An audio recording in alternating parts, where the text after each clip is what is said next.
রেমালে সব থেকে বেশি ক্ষতিগ্রস্ত হচ্ছে উত্তর চব্বিশ পরগনা আর দক্ষিণ চব্বিশ পরগনা। এবার আপনাদের একটা ছবি দেখাবো উত্তর চব্বিশ পরগনার হাসনাবাদের বরুণহাটের ছবি। সেখানে ইছামতির ধারে একটা কাঁচা বাড়ি, মাটির বাড়ি ভেঙে পড়েছে, উড়ে গেছে বাড়ির ছাউনি এবং নদীর জল ক্রমশ ঢুকে পড়ছে ইছামতি নদীর জল।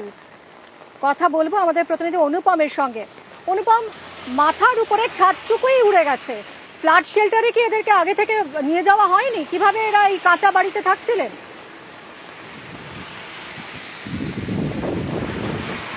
হ্যাঁ দেখো, এই যে হাসনাবাদের যে বরুণহাট, এই বরুণহাটের যে একদম নদীর ধারে এই ভদ্রমহিলা, তিনি প্রায় 7 জনের সংসার। এবং এই যে কালকে যে ঘূর্ণিঝড়, সেই ঘূর্ণিঝড় আসার আগেই সরকারের পক্ষ থেকে তাদেরকে ফ্লাড সেন্টারে নিয়ে যাওয়া হয়েছিল। কিন্তু আজ সকাল হতেই তিনি তার পরিবার নিয়ে তার বাড়িতে এসে দেখে যে বাড়ি পুরো ভেঙে গেছে, বাড়ির ওপরে ছাউনি নেই, ওপরে চাল উড়ে গেছে, নদীর জল ঢুকে গেছে বাড়ির ভেতরে, বাড়ির জিনিসপত্র আসবাবপত্র সব নষ্ট হয়ে গেছে। একদম এক কথায় বলা যেতে পারে একদম দিশেহারা হয়ে পড়েছে এই ভদ্র মহিলা।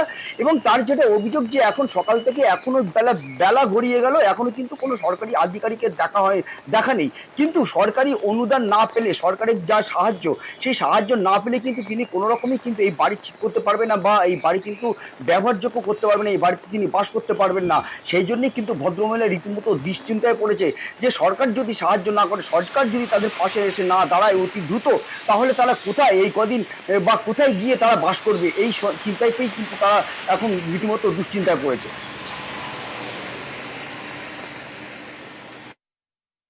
বিশাল ক্ষয়ক্ষতি হয়ে গেছে, ভেঙে চুরিয়ে সব ঘরের খোলে টোলে সব পানি।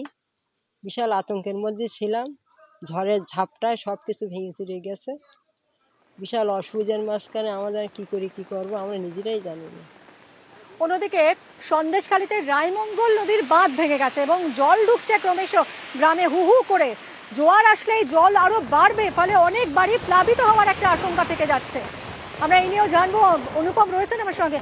অনুপম, কি ব্যবস্থা নেওয়া হচ্ছে প্রশাসনের পক্ষ থেকে? বাঁধ কি তাহলে মেরামতির কাজ চলছে?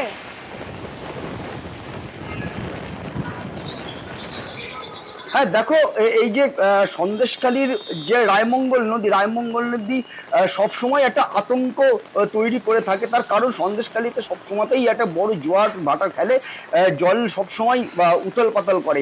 আর সেখানে এই এত বড় দুর্যোগ, তার ফলে কিন্তু সন্দেশখালী এই রায়মঙ্গল নদীর জল, সেখানকার যে নদীর বাঁধ, সেই নদীর বাঁধ কিন্তু বেশ কিছু জায়গায়, যেমন নদীর বাঁধে ধস নেমেছে এবং বেশ কয়েক জায়গায় কিন্তু নদীর বাঁধে ভাঙন দেখা দিয়েছে।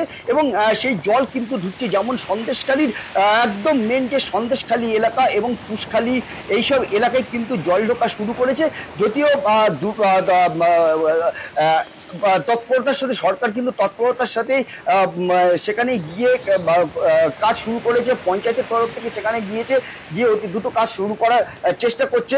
আর কয়েক ঘন্টার মধ্যেই এইসব বাঁধ মেরামতের কাজ শুরু হবে। এবং গ্রামবাসীরাও কিন্তু এই সরকারি যেসব শ্রমিকরা এখানে কাজ করবে তাদের সঙ্গে তারাও হাত লাগাবে। ফলে খুব দ্রুতই যে এইসব বাঁধ মেরামতের কাজ সম্পন্ন হবে, সেটা কিন্তু আশা করা যায়।